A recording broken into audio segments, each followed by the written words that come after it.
Okay, so we talked about a lot of stuff in this class, and we're going to end by talking about the P versus NP problem again. Of course, it's a very famous problem. It's kind of amazing.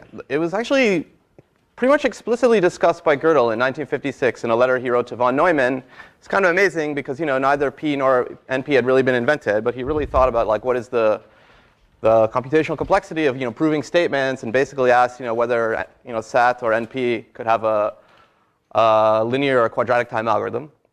So that was pretty impressive. It was not like formalized completely until well, P was formalized in the 60s, and then Cook kind of formalized NP in 1970. And people have been trying to prove that P does not equal NP, or perhaps P equals NP ever since. So it's been open for about 60 years, and it's become one of the most famous problems in mathematics. There's this Calais Millennium Prizes, where they have $1 million for solving one of 7 prizes. One of them got solved. And one of them is P versus NP. So it's even famous outside computer science. And OK, it's not, it's not open for 60 years. Maybe that's not even that long. I guess the Riemann hypothesis has been open for 160 years. But I think there's really something special about the P versus NP problem, because it's really, literally, it's kind of about proofs. Like, NP, as you know, is about proofs. So, there's something kind of meta about this theorem, and we'll see a little bit about that fact even more towards the end of this lecture. So yeah, it's been open for about 60 years or so, and in my estimation, the progress towards proving it, it's basically been negligible since then.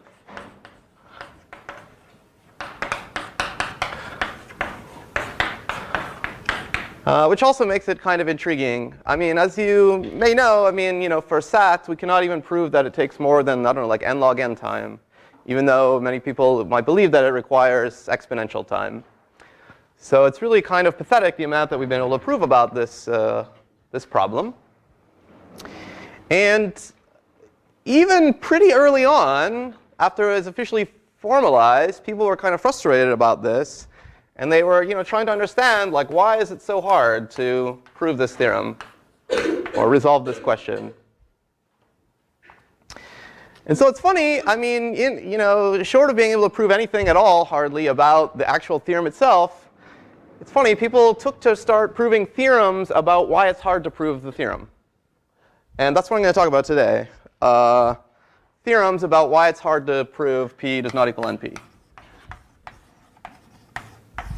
Or P equals NP.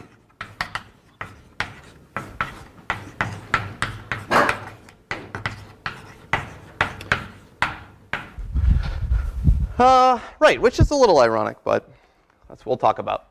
So you may notice that we hardly have any negative results in complexity theory. By a negative result, that means showing a result showing that a certain problem cannot be computed with a certain amount of resources. So we have a lot more positive results because they're easier, right? They're algorithms. You want to show this class, this complexity class like NP is contained in some other complexity class like P-space. You just have to give a P-space algorithm for solving every NP problem. But the negative results, like showing a certain problem cannot be solved with a certain amount of resources, yeah, we have very little idea about how to do that. So let me remind you of like 1 or 2 or maybe 3 like negative results that we can prove. Maybe we'll get some inspiration from them. OK, so here's one from the 30s that you did in 251. The language of the halting problem, halts, is not computable. This one's pretty great. It just shows that there is no algorithm at all that solves this language, the language of Turing machines that and inputs, or the Turing machine halts on the given input. So that was pretty good. That was Turing. Here's another result that we proved in this class. I'll give a specific case of it. We show that x does not equal p. Or you can mainly think about it as not contained in p. Or in other words, there's a language solvable in exponential time that cannot be solved in polynomial time. That was pretty good. Like, at least we showed something like, here's a language, it's not halt or anything, that cannot be solved in polynomial time.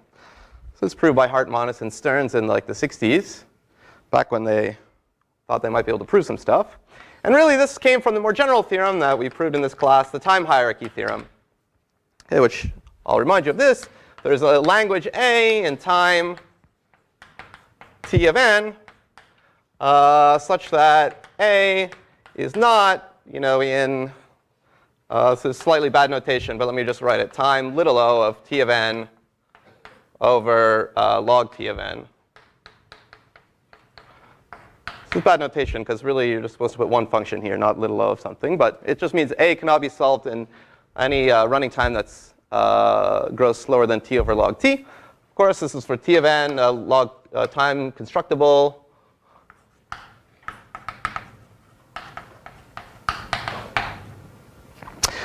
Okay, but this actually, it's an example of a negative result where we actually, have some language and show that it cannot be solved in a certain amount of resources, which is good. We also have the space hierarchy theorem, which is similar. That's about it in terms of negative results. We can prove some very, very weak circuit lower bounds, which maybe I'll talk about at the end of this lecture. But it's very hard for us to prove that something cannot be solved.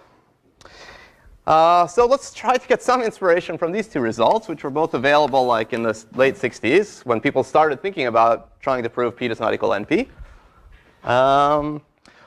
So both of these results actually use the same technique. This is like a more refined version of this result in a way. Both results here use diagonalization.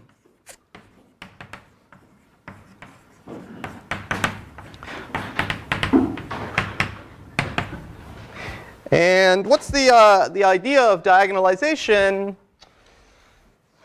Well, basically it involves also, let me write it here, simulation.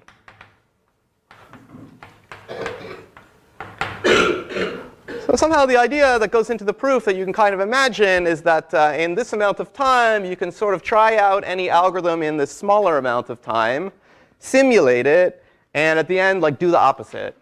Okay, and so therefore, I mean, that's how you show that Hulse is not computable and how you show the time hierarchy theorem. So I mean, the crucial aspect of it maybe is that sort of a larger complexity class has enough resources to like simulate anything happening in a complexity class with less resources, and then it can simulate it and do the opposite. So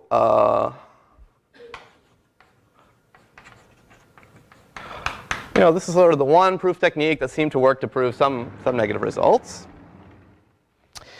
In fact, there's another result that we didn't prove in full detail, Ladners theorem. Remember this Ladners theorem that if p does not equal np, then there's some problem that's in np, which is not np and also np complete. So part of that involves showing that it's not in p. And also part of that is showing like the non-existence of a reduction from sat to that problem to show that it's not np complete.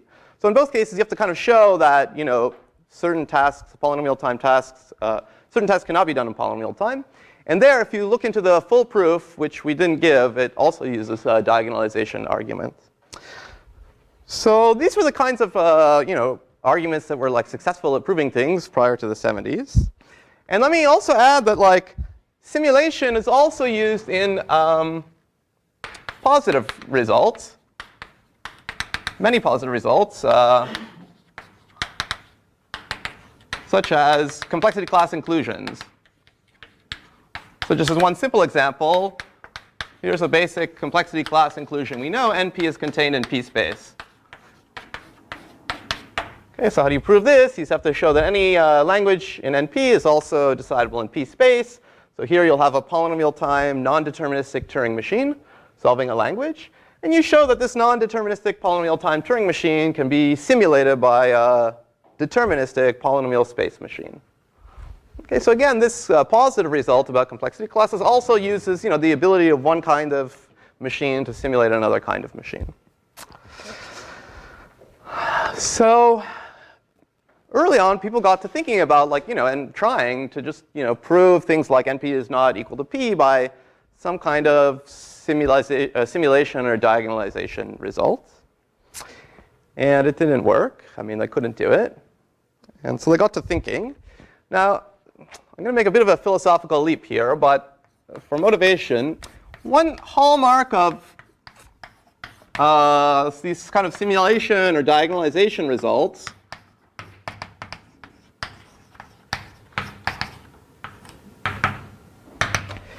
is they hold equally well. Well, let me say, if you have a theorem where you say this kind of machine can simulate this kind of machine, it holds equally well if you give both machines the same superpower. Because if this kind of machine could simulate this kind of machine, and now they both gain some new power, then this machine should still be able to simulate this kind of machine. OK. And the one superpower that I'm thinking about here is oracles.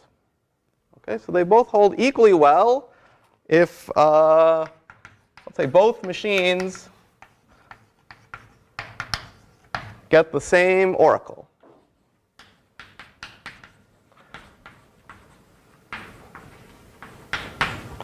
This is sort of a funky observation, but well, we'll see where it goes.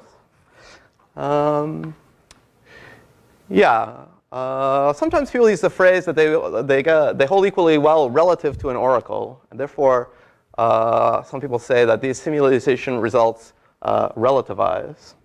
That's some terminology you may see. So as an example, just to see what I mean, actually I'm going to give two examples based on what we already have on the board. Here are two theorems.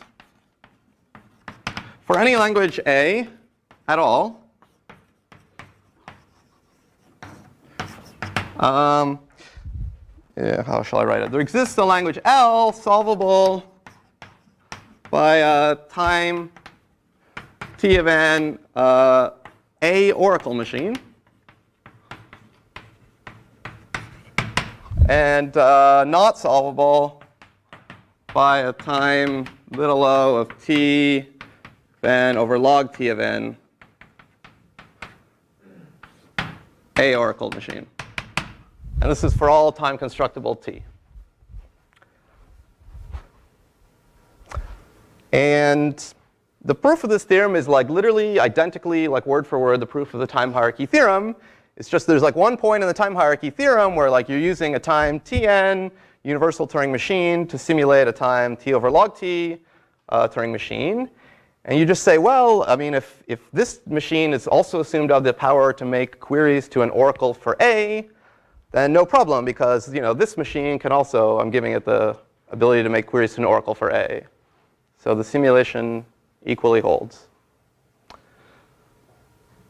So, OK, it looks a little abstract, but that's a theorem. Here's another example. Theorem 2. For literally any language A,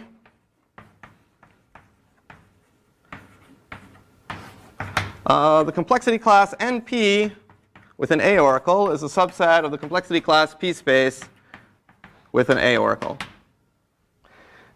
And to remind you of what these mean, right? This is the class of all languages that can be solved by a polynomial space A oracle Turing machine, which is just like a Turing machine with the additional ability that it can make calls to an oracle that answers questions about whether or not a given string is in a language A. And how does the proof of this theorem go? It's exactly word for word the same as the proof of this theorem. You just, the P-space machine, tries out all computation paths of the non-deterministic machine, reusing space in order to do that. And whenever this, non-deterministic machine uses its power to ask if a string is in a certain language A, well, the P-space machine also is granted this power to ask about whether a string is a certain language A.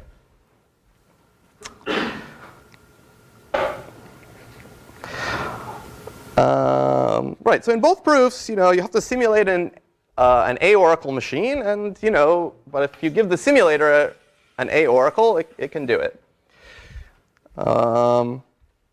So let me just sort of summarize this. It's a little strange looking, but simulation or diagonalization arguments tend to go through word for word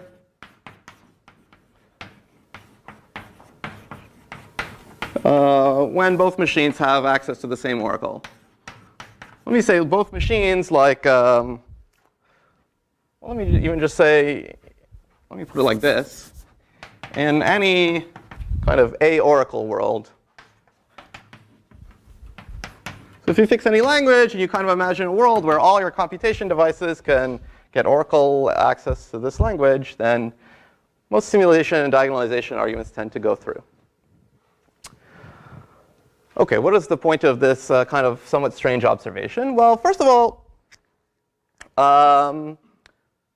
computational complexity theory started in kind of the 60s, came out of a lot historically and was started by people that formerly worked on computability theory. I mean, the first result here by Gödel was this one, that Haltz is not computable at all. And people started thinking about, what problems are computable and not computable, and undecidability, and so forth and so on. And they got pretty sophisticated about it in the 40s and 50s. And their proof techniques really, in this area, use simulation and diagonalization and things and reductions like a lot. And they really were quite familiar with this notion of oracles, and they noticed this fact a lot. And so when they started trying to prove theorems about resource-bounded computation, computational complexity, and they proved these early theorems like the time hierarchy theorem, they're like, yeah, it's all kind of fitting into the same picture. We got like this negative result, the time hierarchy theorem. And they knew that it would go through if you had an oracle for sort of both sides of the equation.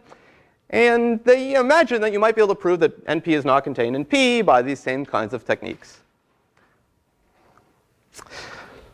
So, OK, people were trying that in like the early 70s and failing.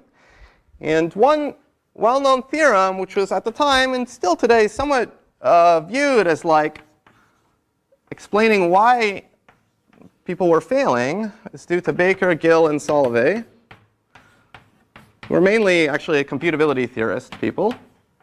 This was from 75, and they proved the following theorem. Actually, this theorem has two parts. Part one, there exists a language A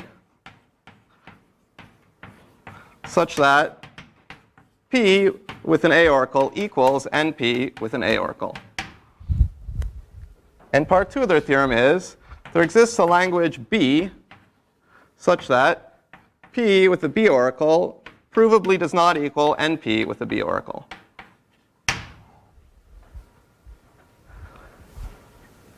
And the philosophical message that they put forth, which one can perhaps agree with, is that it seems therefore that, I'll put therefore question mark, because it's kind of up to your interpretation what everything means.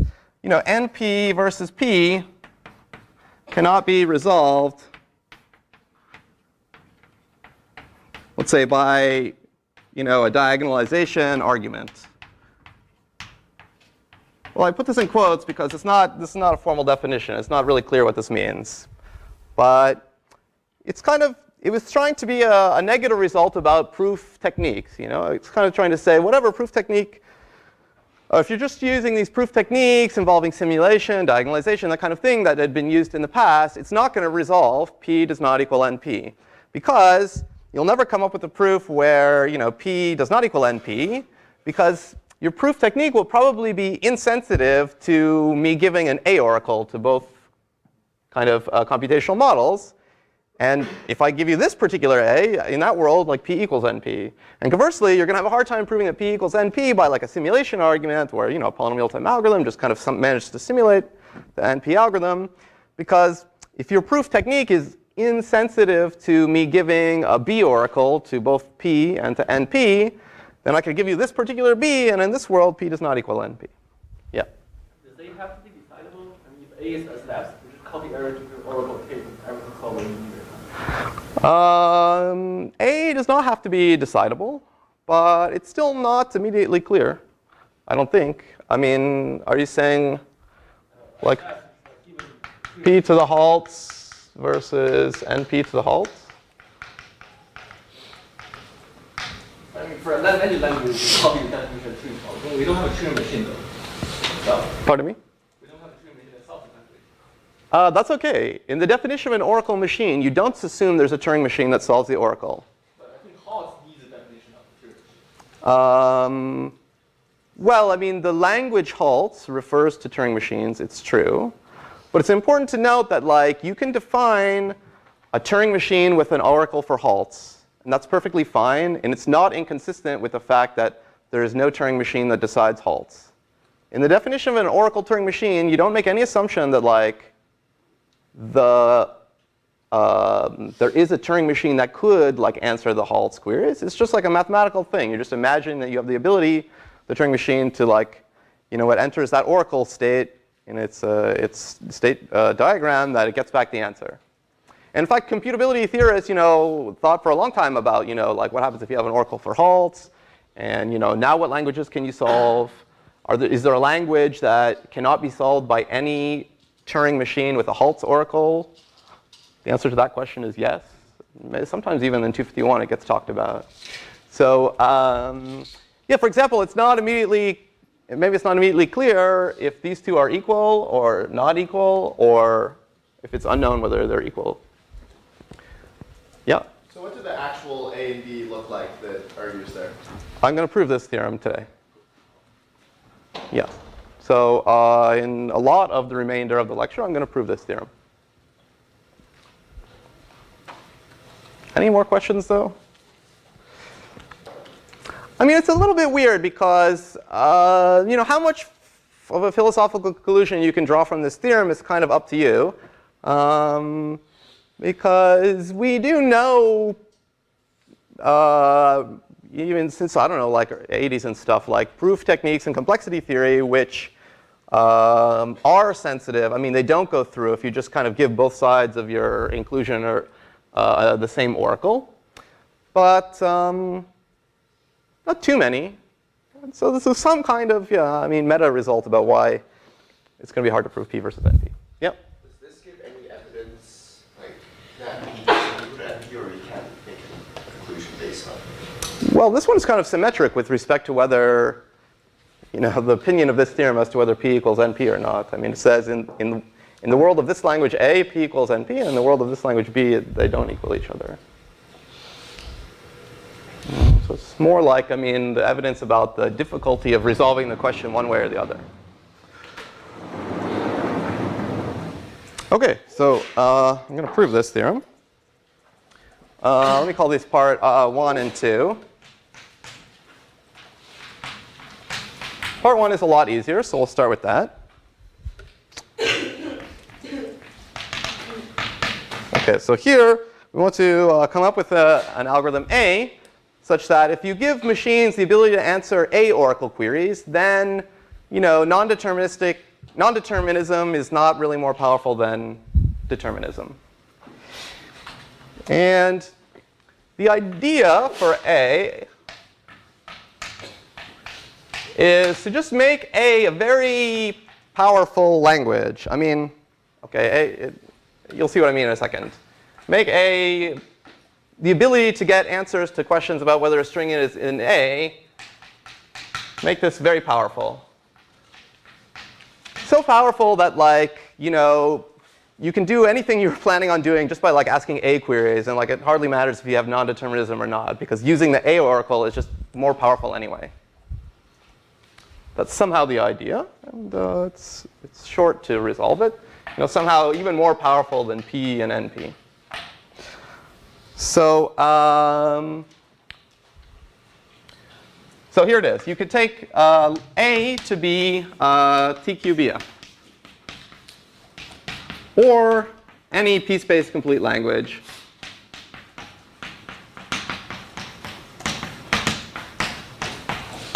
Or you can take it to be any language which is complete for exp, or basically any language that's complete for a class which is bigger than both P and NP, roughly speaking.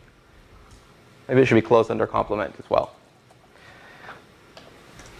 OK, so somehow the idea is, the ability to make queries to a P-space complete language is like so much more powerful than P and NP anyway that it doesn't really make a difference whether you're P or NP once you gain this power. So here's the claim. OK, I'm going to fix this one just for concreteness. I claim that the language is decidable in polynomial time with the TQBF oracle. Is the same as the languages decidable in non-deterministic polynomial time with the TQBF oracle. And it's the same as the languages solvable in polynomial space. And if we prove this, then of course we've shown indeed this. And in fact, what I'm going to show is this inclusion this inclusion, and then like this inclusion. Okay, so it's like a circle. Okay, so let me start with this inclusion, and I'm just going to put a check mark. All right, so I mean, if you have a language solvable in polynomial time, assuming the machine has access to an oracle for TQBF, you can also solve it in non-deterministic polynomial time with the same oracle. You just, it's the same reason P is contained in NP. You don't have to use the non-determinism if you don't want to. Okay, so this inclusion is straightforward. Okay, and this conclusion that NP to the A is contained in P space is going to be very much like the proof that NP is contained in P space. I'll do it a little bit carefully here. Not too carefully, but let me prove this. Okay, so let L be some language in NP to the A. This is TQBF, so there exists a polytime, non-deterministic TQBF oracle Turing machine M. Let me call it N, deciding L. Okay, so this is a machine that takes as an input. It has non-determinism, so it has like computational branches. And also it has the ability, whenever it wants, to like write down a string and find out whether or not that string is in the language TQBF. So, so here's a p-space algorithm for L. Well, it's the same as the proof that NP is contained in p-space. In p-space, you can simulate all computation branches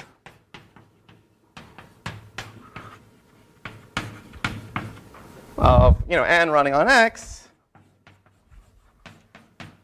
and just see whether at least one of them accepts.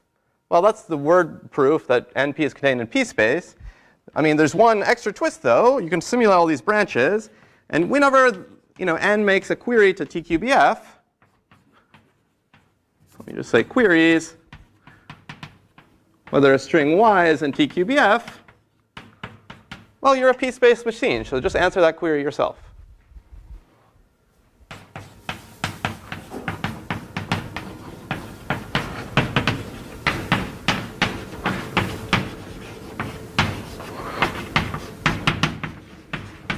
Okay, this just relies on the fact that TQBF is contained in p-space. Okay, so this machine, and it runs in polynomial time on any computation branch. Therefore, it makes at most polynomially many queries. So each query can be answered in polynomial space. So all the queries can be answered in polynomial space. So that's it.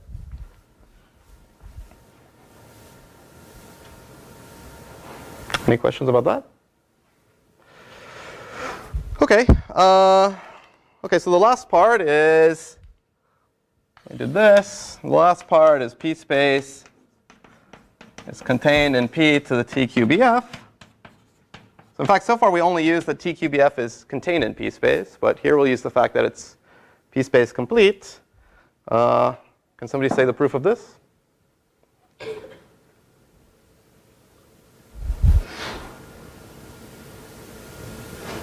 Yep.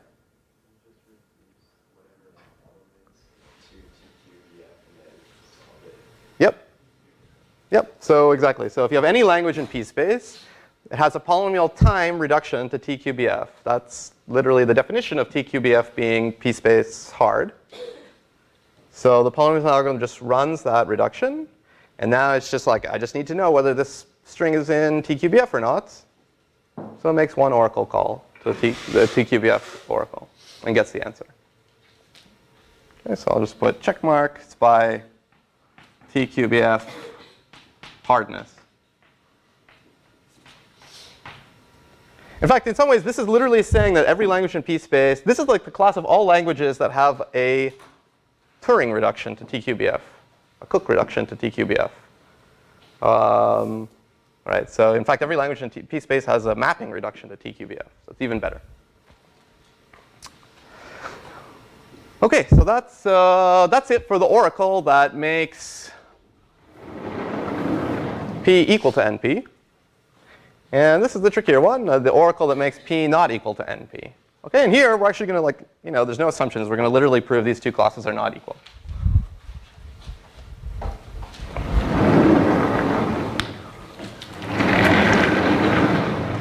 And what's the idea for this proof going to be? You could think of getting oracle access to B as some kind of weird superpower that both P and NP get. But you want to make it like a superpower that a non-deterministic Turing machine can really take advantage of, but a polynomial time machine, a deterministic machine, can't. So that's an idea. I mean, to prove it, it's a little bit trickier, but right, that's the idea. In fact, the idea, to say it further in high-level language, the idea is to make B some kind of sparse language with very few strings in it. Like the strings are kind of, whether or not a string is in B, will be kind of not random, but just think of B as having a few strings in it, very sparsely. But it's going to be important to know whether or not B has certain strings in it. And a non-deterministic machine can just guess the location of strings that are in B. Whereas a polynomial time algorithm that's deterministic, there's exponentially many strings of a given length. And if only a few of them are in B, how is P going to, a polynomial time algorithm going to find them? Well, that was just some rambling words I said, but it's somehow the idea of the proof. So let's get into the proof proper. So the proof is going to have the following framework. We're going to construct this language B slowly and also mathematically. So I'm going to sort of describe an algorithm for deciding what the language B is. But don't think of it as a Turing machine doing this algorithm or something. It's think of just a mathematician doing this proof. So we're going to slowly describe a way to construct a language B that will do the job here. So we're going to eventually, define or construct B. And I want you to kind of think about it in the following way. I'm going to list out all possible strings, kind of segregated by length.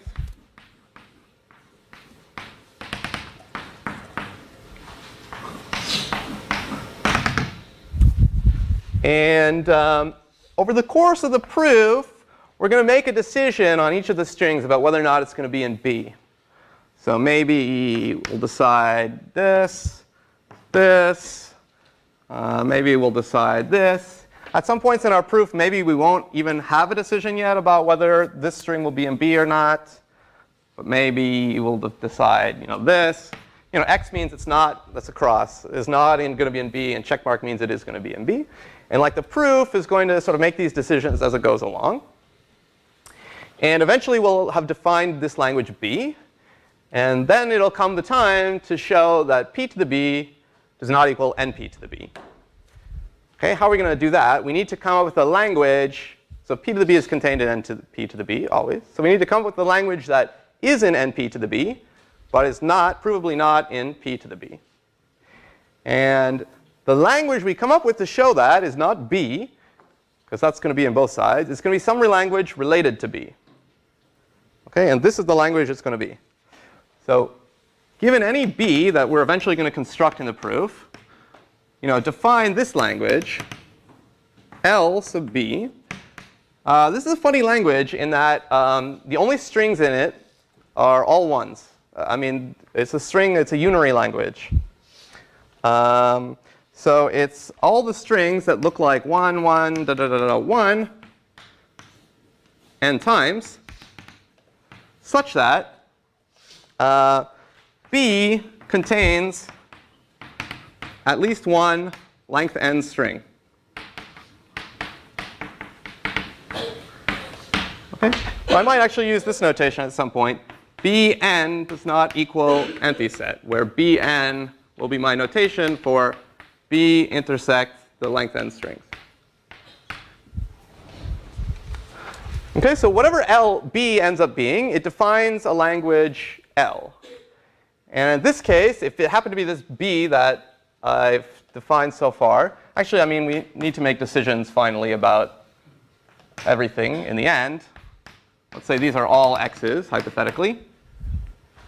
Let me say this is a check mark, hypothetically. Then for this particular B that I've illustrated here, LB would be, I have no strings of length 0. I have a string of length 1, so I get 1. I have a string of length 2, so I get 1, 1. I have no string of length 3, so skip it. I do have a string of length 4. Okay. That would be the language LB. Any questions so far? What's the rule for inclusion and deletion? That's going to be I haven't done that yet. So this will be the main point. The hard part will be designing this language B. But when I'm kind of doing the easy parts of the proof first. So I'm saying we're going to eventually define some B in a clever way. Now having defined that B, we're going to define a related language L sub B, which is just, it only has strings with 1s in them, and it has a length n string of 1s if and only if B has at least one string of length n in it. Okay.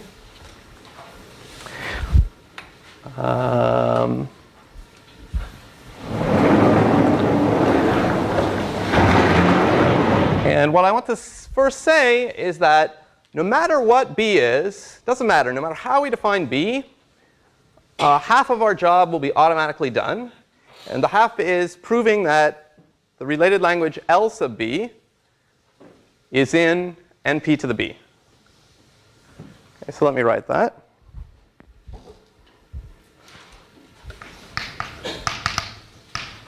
No matter what B we eventually come up with, this language L to the B will be in NP to the B.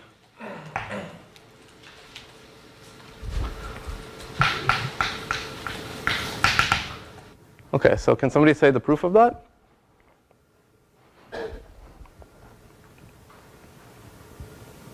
Yeah. You non-deterministically create like an n-length string and then just run it through the orbital to see if it's Exactly.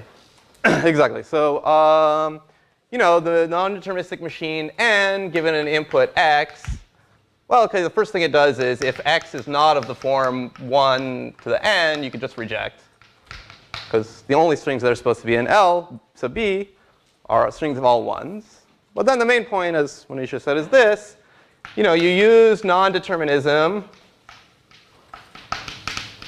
to guess or try out all possible string y of length n. And then, use the oracle to determine if if y is in B, and accept if and only if it is.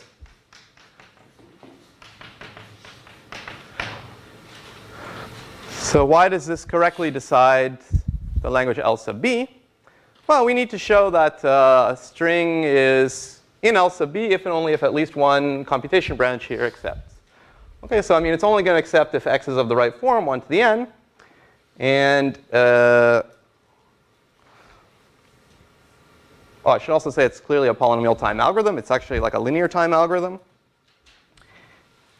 Okay, and then if x is in the language, it's a length n such that B does have a string of that length, then the computation branch which guesses that string, or any other string of the appropriate length, will accept. And if B is empty at that length, then no matter what it guesses, it'll reject.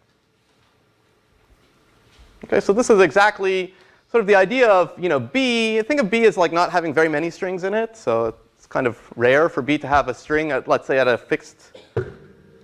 least at a fixed length. There's not too many strings in B, either 0 or a small number.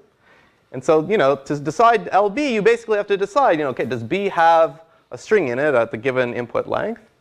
And we're going to design it so that it has either 0 strings, in which case you have to reject, or a small number of strings, in which case you have to accept.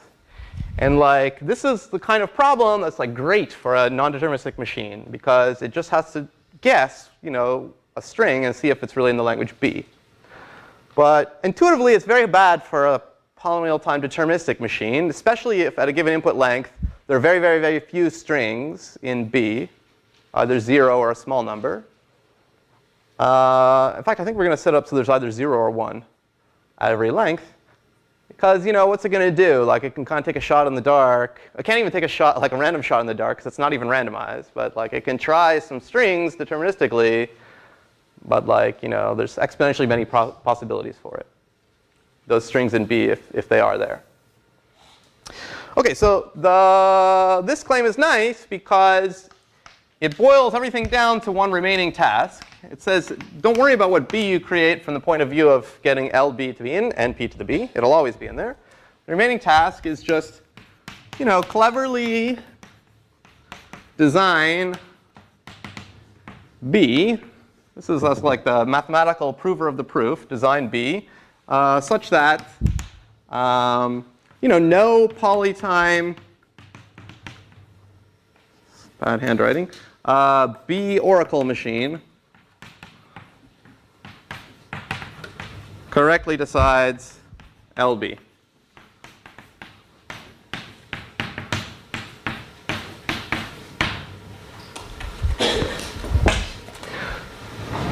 So I hope the intuition is there that it's going to be very hard for a deterministic polynomial time machine to make these kinds of decisions about the language LB. On the other hand, well, we have to prove a pretty strong result that literally no such algorithm can exist, polynomial time algorithm can exist. And there's a lot of polynomial time algorithms. So actually, in some sense, we have to give kind of an argument of the flavor of diagonalization. We have to kind of, in designing B, kind of go over all polynomial time oracle machines and make sure that each one of them fails. Okay, so it's a bit tricky. I mean, this is, it's a sophisticated proof. OK, but the intuition, let me repeat it. I said it before, is for each n,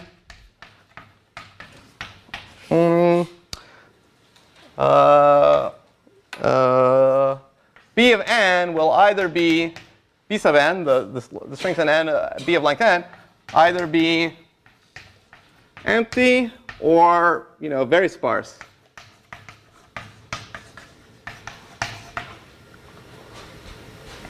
OK. As I said, we have to implement this idea of designing B in such a way that it beats all polynomial time oracle machines. And this is another bit of a subtle point. We have to kind of make sure it beats all polynomial time B oracle machines. We don't really know what B is yet. But one thing to keep in mind is we're really just trying to beat all polynomial time oracle machines. So if you think about what is a polynomial time Turing machine, it's just a Turing machine and it runs in polynomial time. And you can just define a polynomial time oracle machine that makes some calls to an oracle. And don't think yet about what language you plug in for that oracle. Just some code that has reference to call the oracle function. And we'll eventually talk about plugging in the language B for that. But in some sense, the algorithm is just going to look over all possible source codes of a Turing machine that has call to oracle as an allowable line. So this is going to be like the early days of 455. So for every, just say every oracle Turing machine, so a Turing machine that also has calls to an oracle, but not one that's implemented, has some encoding. So let me call it m to the power of question mark. That's the usual notation for an oracle Turing machine. Every oracle Turing machine has an encoding as a string.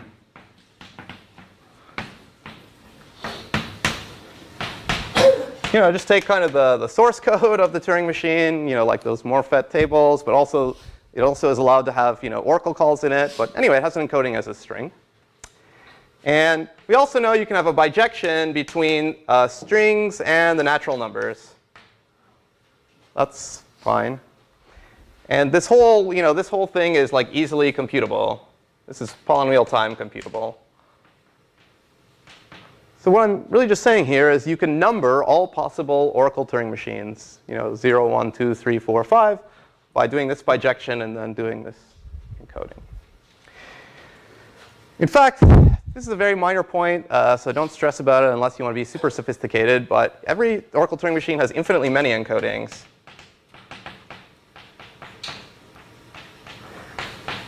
Because you can have basically the same Turing machine, but with like some, I don't know, junk states that are never used. And this will be important technically for getting over some statement about like n has to be sufficiently large. But don't worry about it. Just let's imagine that, according to some fixed encoding scheme, you can like number all the Turing machines, all the Oracle Turing machines. OK, so for a given I, we'll just write mi for the ith Oracle Turing machine under this fixed encoding and this fixed bijection.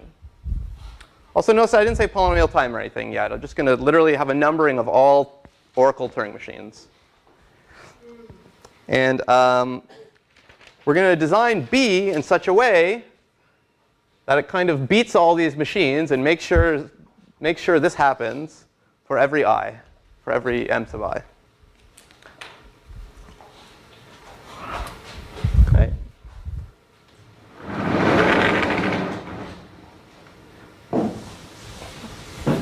So we're going to design B in stages. Stage 0, 1, 2, 3, 4, 5, corresponding to the i's. And the ith stage will be designed to like beat the ith Oracle Turing machine. Okay, so we're going to construct, and this is mathematically construct B in stages. I equals 0, 1, 2, up to forever, where stage I is going to ensure that the ith Oracle Turing machine, when you give it B as an oracle, doesn't decide L sub B in polynomial time. In fact, I'm going to show a stronger result. It doesn't even decide it in time 1/10, 2 to the n. So in fact, this proof actually doesn't just show that there's an oracle where NP is not in polynomial time. It shows there's an oracle where NP cannot be solved in time 1/10, 2 to the n. That's even better. And if I can do this, then I'm done. Okay? So once we get this, that will imply that no Oracle machine M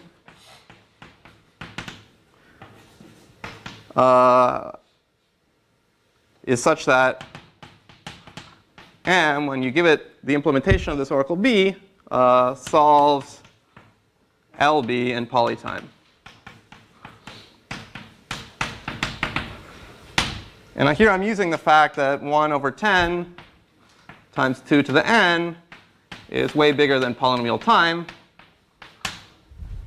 Although for like super duper technically minded people, really here there's like a big O, so like you have to make sure that this is true for all like, this is only true for sufficiently large n.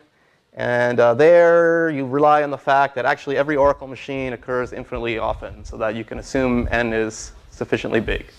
But never mind that fact. I mean,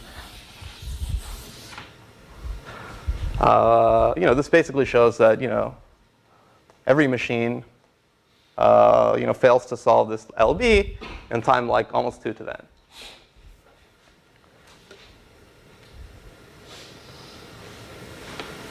OK, we're at like, the most complicated part of the proof here, so I'll pause a little bit. Are there any questions?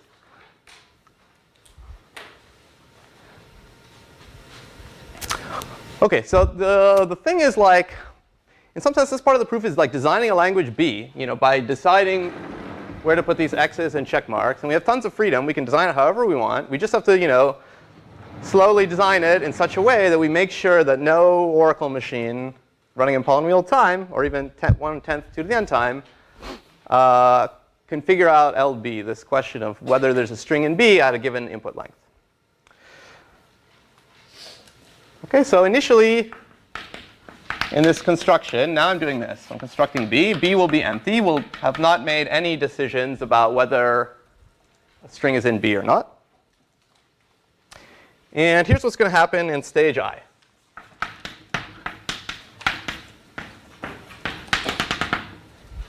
So as we go through the stages, we'll start making some decisions on strings, whether or not they're going to be in B or not. But we'll have done like a finite number of stages. So there'll be some large enough n beyond which we haven't made any decisions yet. That n might be super large, but it doesn't matter to us. Just, if you've only made finitely many decisions about whether certain strings are in B or not, which you have at stage I, then there's some n large enough such that we haven't made any decisions about Bn yet.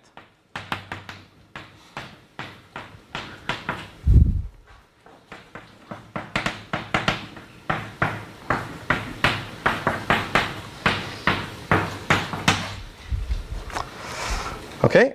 And now, in order to decide, now we're in this stage, we're going to make some decisions about the strings of length n, whether or not they should be in the language or not, in B, I mean. In order to decide that, we're going to imagine running the ith oracle machine. This is the one we're trying to beat. But we're not going to say how the queries are going to be answered yet on the string of all ones of length n, where this n is this n. Okay? So what we're going to imagine is we're going to just start simulating this ith Turing machine, oracle Turing machine, which is supposed to be trying to decide if there is a string in B of length n. And we're just going to see what it does. So it's going to go for a while. It's going to go for a while. And as mathematicians, we're just going to watch it go for a little while and go until it makes an oracle query, which is something it's allowed to do. So as it goes meaning m sub I running on the length n string of all ones. It makes oracle queries to some strings y. And whenever it makes an oracle query to a string y, that's the time in our proof about the existence of capital B where we irrevocably decide whether or not that y is going to be in B or not.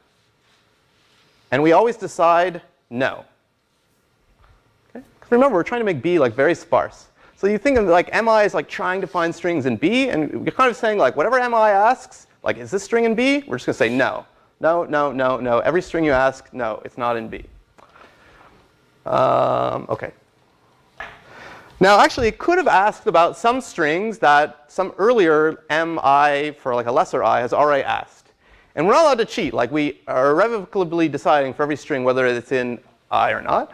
Like this Turing machine, I don't know, it might like ask about strings that are of length less than n. I don't know why it might do that, but it could. It's allowed.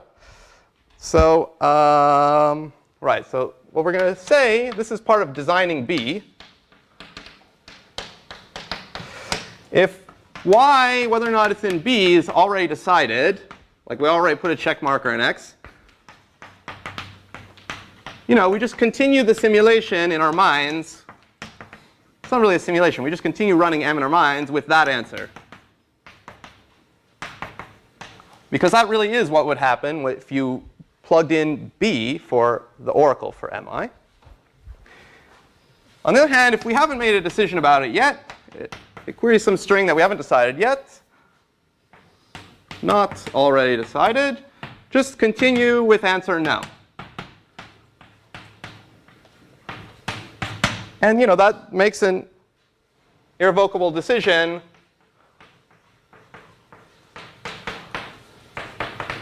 that this y is not going to be in B. Okay, so you can think about it as, oh, like if the algorithm decides to query this string, then we like irrevocably say, nope, it's not in B.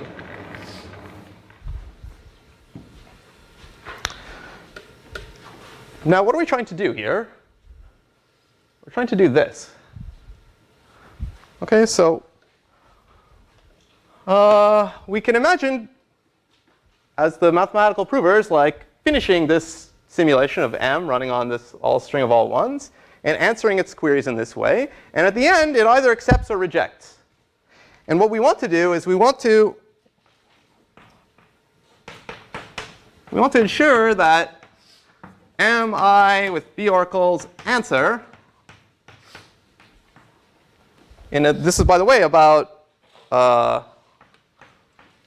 whether 1 to the n is in LB or not, is wrong. Okay, if we can always do that, then that's exactly what we're trying to show here. In fact, it might not even give an answer, like if it halts. It might not even halt in answer, let me say, I should add after 1/10 2 to the n steps. Okay, it might not even halt it at that time. In that case, we're like, fine, even better. It didn't even halt. But if it halts in less than this number of steps, it outputs an answer, accept or reject. And we just want to make sure that answer is wrong.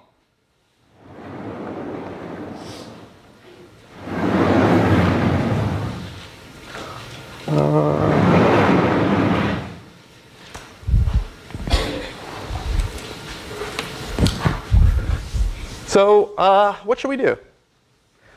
Let's say that, as we're constructing B, we're looking at this particular mi. We see what it does in the first 1/10 2 to the n steps. If we answer the oracle queries about B in this way, let's say after all that time, it accepts. Then we should make some more decisions about B. What should we decide? I'll get you in a second. Let's suppose, this simulation accepts. What should we do? Say that all those strings are not in B. Exactly. Exactly. So this is like it thinks, mi with the B oracle thinks that 1 to the n is in L sub B, which is equivalent to their B sub n is not empty. There is some length n string in B. So we can make it wrong. We just have to say nope, none of those strings are actually in B. And we can do that because we hadn't decided anything about the length n strings before, by our assumption about n, and because we didn't ever newly decide that a string is in B. We just always said no. So we could have put tons of, when we're deciding things about B, and these are the length n strings. Well, here in this picture, n is 4. Initially, we didn't decide anything about this. Then mi ran and asked some questions, and we answered according to yes or no's back here. But if ever asked about something in here, we always said no, no, no, no, no. So we can now, at the end, say, in fact, all of those guys are no. So if it accepts, it thinks this. So we irrevocably decide, B sub n is empty. Okay, so just for all z of length n, we put an x. Okay, and we're just finished on B for length n. Okay, so at a future stage, we're going to be deciding things about even larger string input lengths. On the other hand, suppose we finish, this simulation in our heads, and we see that it rejects. So in that case, that means it sort of thinks that 1 to the n is not in LB. which is equivalent to thinking that Bn is empty. So what do we do here?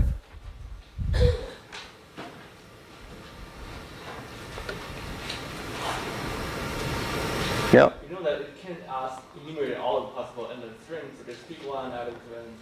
Exactly. Yeah, I don't even know why I put 1/10 here. I could have put like 0.9 or something. So it only ran in 1/10 times 2 to the n time. Only ran for 1/10 2 to the n steps. That means it made at most 1/10 2 to the n oracle queries. Which means there's plenty of length n strings that it didn't ask about.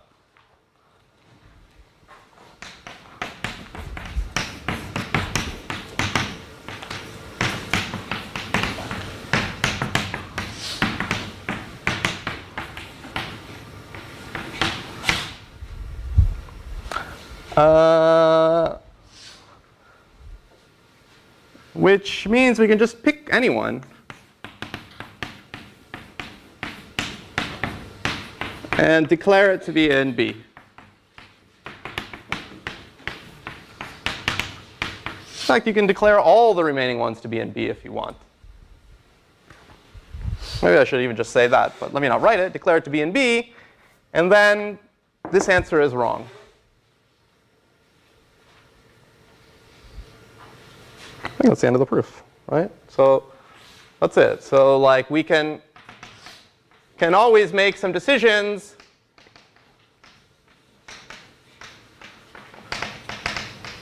about Bn in fact, to ensure M sub I with a B oracle when running on the string of n ones, which is really the only input string you have to care about, is wrong. Oops, that's not how you spell wrong. Wrong about whether or not this string is in LB.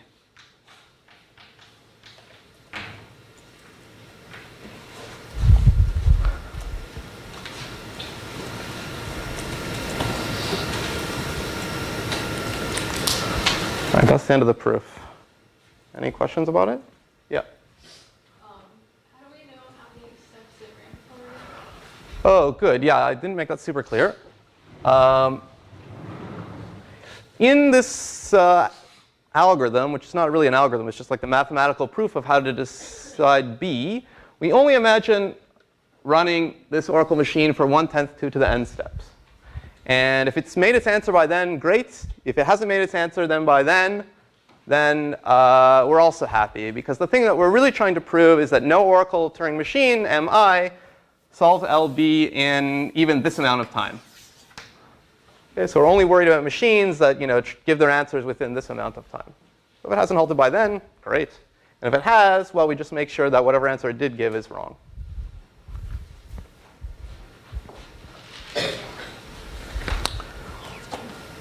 Okay, yeah. Can you explain a bit how you can get rid of the problems as they go here? I'm tempted to not, but so I guess the point is for a fixed n. Okay, so it so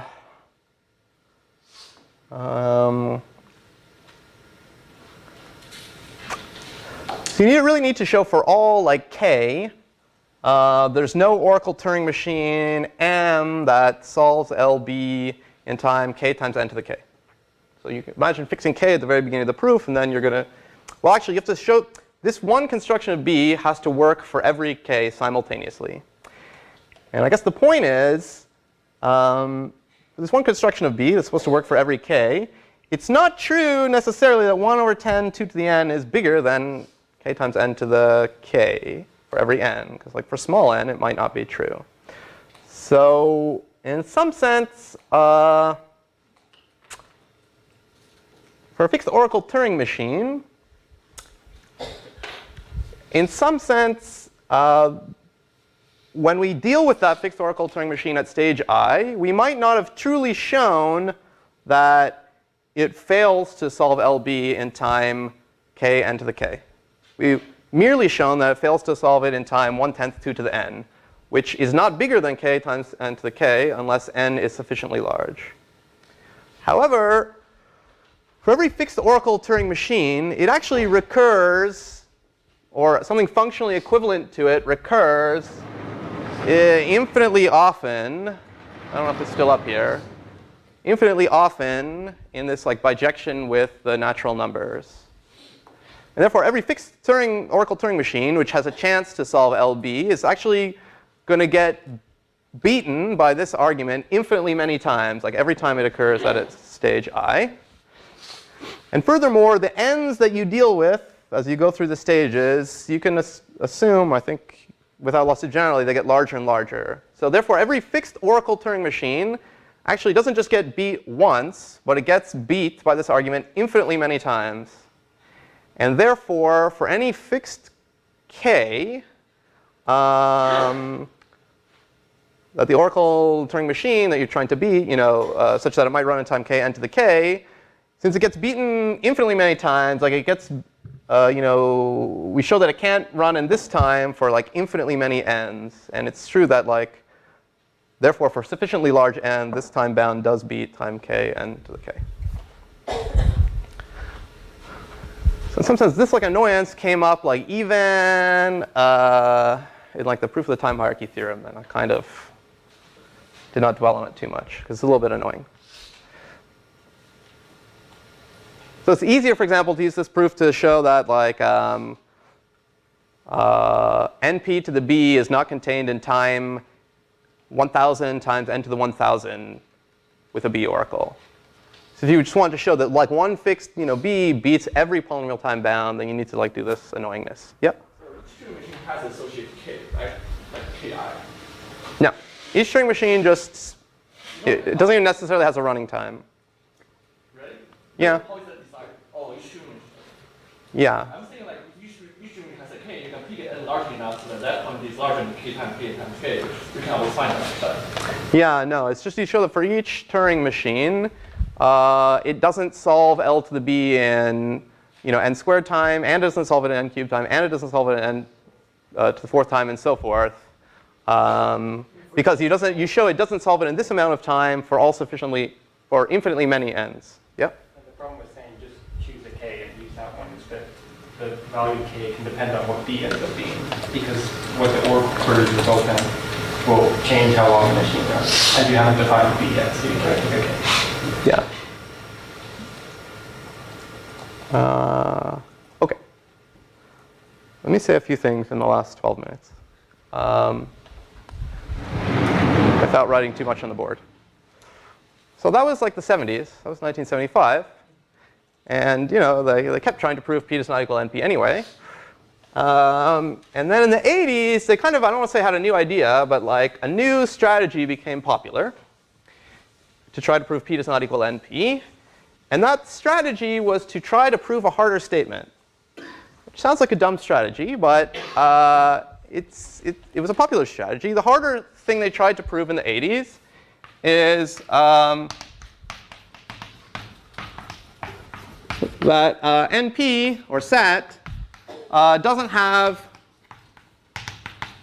poly-size circuit families.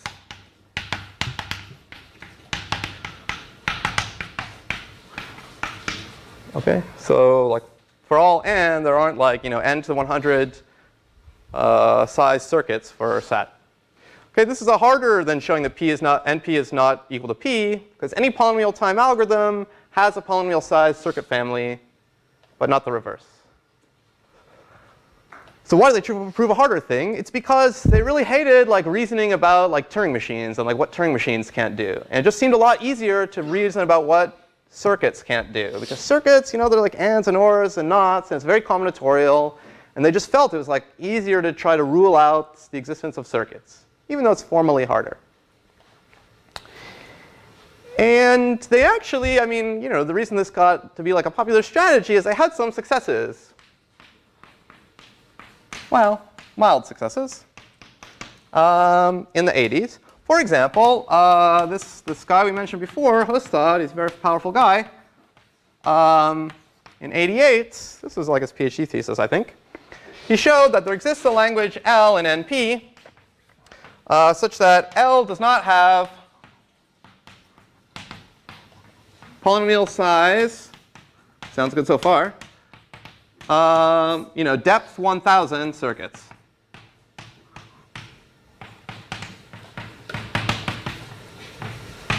Okay. I just picked 1,000 at random here. I mean, for every constancy, he showed that it doesn't have polynomial size, constant depth circuits. Okay, and these are circuits where the AND and OR gates can have unbounded fan-in. So, it's reasonable to think about constant depth. Okay, of course, polynomial circuits are allowed to have logarithmic depth. They're allowed, in fact, to have polynomial depth. So, this is not everything, but, he did something. And so people are like, cool, maybe we'll just make this result better. And it was a very combinatorial argument about circuits. And there are other, let me not go through them, but there are other interesting circuit lower bounds. Like they showed that there's an explicit monotone language L, which does not have poly and size monotone circuits. Circuits with AND and OR gates. That's pretty cool. So like even though it itself is monotone, meaning if a string has more ones in it, it's more likely to be in the language, you still need knots if you're going to try to compute it efficiently. So they had some successes. Now, the one reason I put this success in question mark is actually this L for which he did it is in P. In fact, it's just all the strings X with an odd number of ones. So in fact, it's a very simple language. So if you were like a negative person, you might say, well, he didn't really show that like NP is hard for circuits. He just showed that like constant depth circuits kind of suck. Like they cannot even tell if a string has an odd or an even number of ones. But they were like, well, he's trying. We did something. Like this is pretty cool. Like maybe we can get it better. But that also failed in the sense that, what year are we in? 2017? As far as we know, maybe all L in NP have poly size log n depth circuits. This is perfectly possible as far as we know. Like, not even poly depth, just log depth. In fact, maybe all L in next have this property, which would be crazy, but we don't even know that is not true. This one we know is not equal to polynomial time. Even exp is not equal to polynomial time. But like, as far as we know, all these guys could have like super parallel efficient circuits that compute them. So yeah, so people were bummed about that. Like it started out great in the 80s, and then it got the results seemed to dry up. And so again, people were like, well, instead of trying to like prove anything, let's prove theorems about why it's hard to prove what we want to prove. And that's what happened in the 90s. It's a pretty famous result by two people, Razborov and Rudish. Rudish is a professor here at CMU.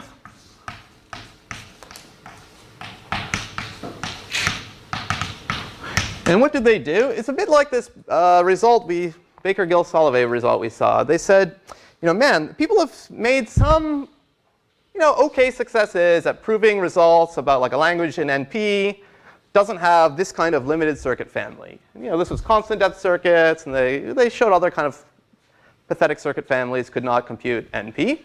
And they're like trying to explain why haven't we been able to prove that just polynomial size circuits cannot compute NP.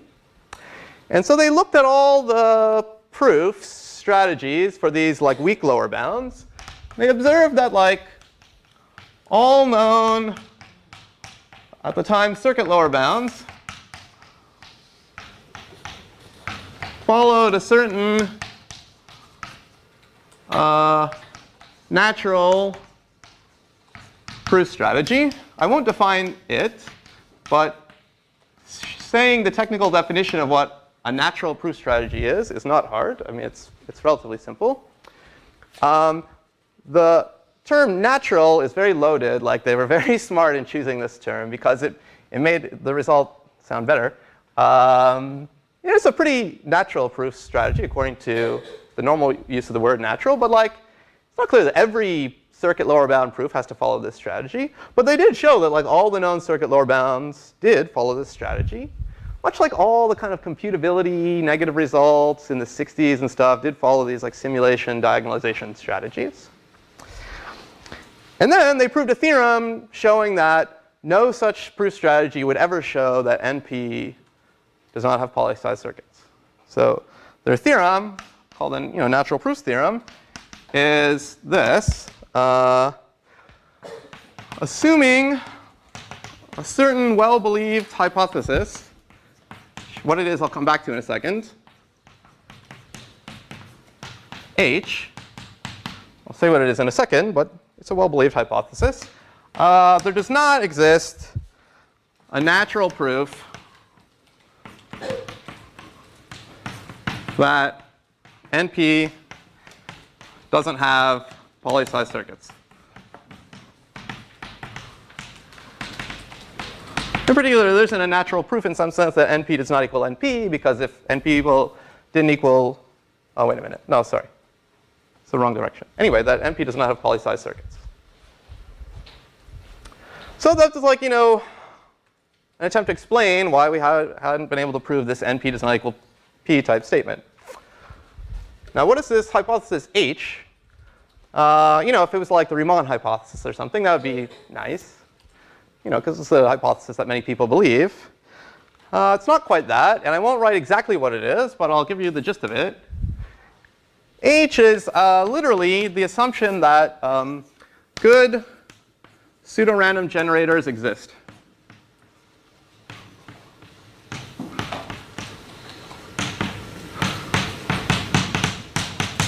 I won't quite say what good means, but this is something that we believe in the sense that, we run our randomized algorithms with pseudorandom generators, and they work, it seems. So, this is the technical definition, but assuming this, then they get that there's no natural proof of NP not having poly-size circuits. In fact, this is closely related to the assumption under which P equals BPP that Venkat talked about. This is like a kind of minimal assumption, but it's implied by a stronger assumption, which also is well known.